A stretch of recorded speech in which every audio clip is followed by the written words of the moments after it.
This is the tutorial for your plaid Hello Fall sign. And what you'll do is it's going to come to you like this. Hopefully it didn't slide apart. And be a little bit careful with your Hello Fall. Those are a little delicate. And I'm going to start and show you the background first. And you're going to have your paint in paint pots. I've put mine on a paper plate. And you're going to want to have a paper towel, a little thing of water, and some brushes. And you've got brushes in your kit, or you've got the wood only brushes.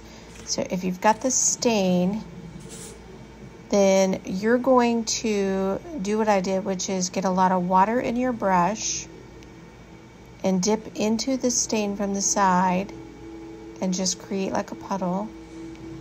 And then I'm just taking my time here, and I am going to do the entire line across. And this is in real time.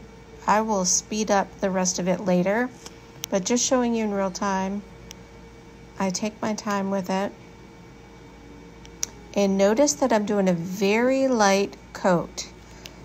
I've got a very watered down brush and very watered down stain, and I'm not trying to get a thick coat on. If you go too thick with a stain, then it's gonna fill up the score lines of the plaid, and that's not the look you're going for. If you happen to get a little heavy-handed with it, that's fine. Use like a straight pin or like a clothespin or something like that, and you can clothespin. That's not what I meant, like a safety pin.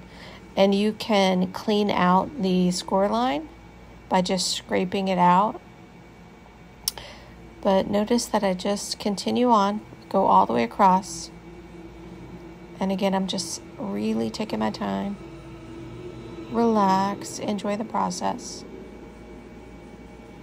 And with white, one thing you need to know is that first coat's going to soak in pretty good and really become cream. That's really the color it's going to look like. If you want it to look really white, let that dry and do a second coat. And that's fine. Just let it dry in between. Or you can let it be cream. Or you could do like a cream and a white. You really can get two colors out of your white. And here I'm just doing the top. If you ordered a kit, you got two brush sizes. I gave you a wider brush and a thinner brush. So it depends on which one you're more comfortable with in the smaller stripes. You can use the wider brush, just turn it on the side like I've done. And again, I'm taking my time here.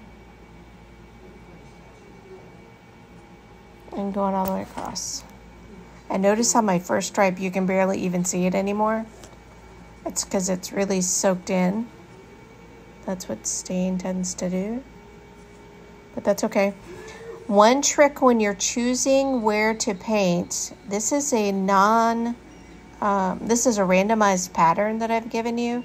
So you can do what you like. My tip is to try to paint horizontally and vertically stripes in the same color that are not the same width and not in the same placement.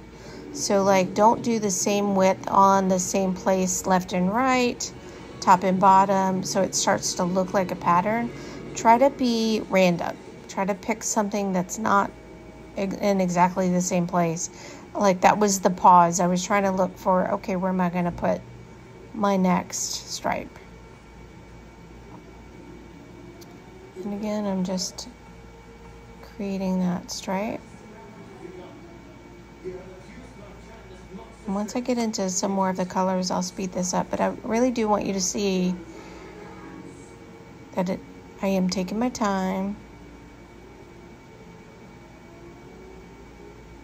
I'm not trying to go too fast. A lot of times my videos are sped up and it's a little hard to see how slow I really am going.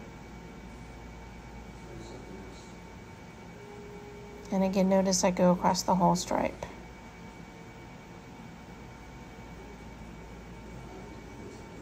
Now your stain will fall into the cracks, so just let that happen naturally. That's fine.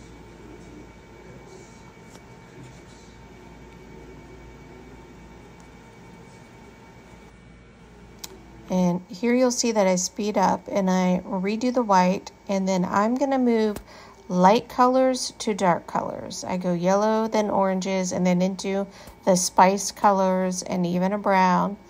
And you're just going to go full stripes all the way across. And you'll notice that as it goes across a different color, you'll see the bottom color show through because you've got stain. And that's the way that works. And it looks really amazing. Now here I'm just staining the pumpkins, solid colors.